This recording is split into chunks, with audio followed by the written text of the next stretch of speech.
আমি কাঞ্চন জুয়েলার্স থেকে দেবাশিস চৌধুরী। তো বহুদিন আগে মন্দিরা মাইতি পাঁশকুড়া থেকে আমার সাথে যোগাযোগ করেছিল এবং সে আমাদেরকে অনলাইনে কিছু টাকাও অ্যাডভান্স করেছিল এবং সে আমাদেরকে কিছু জিনিস অর্ডার দিয়েছিল। তো অর্ডার অনুযায়ী আমরা জিনিসগুলো রেডি করে দিয়েছি, রেডি করে আজকে জিনিসগুলো রেডি করে পাঠিয়ে দিচ্ছি। তো উনি ওনার ভাইকে পাঠিয়েছে আমাদের দোকানে, সেই পাঁশকুড়া থেকে। ভাই কখন বেরিয়েছিলেন?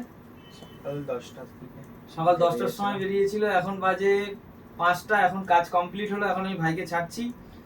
তো এখন ভিডিওটা পোস্ট করব না, যেহেতু ভাই এখন রাস্তায় যাবে। ভাই বাড়ি পৌঁছে গেলে তবে ভিডিওটা পোস্ট করব।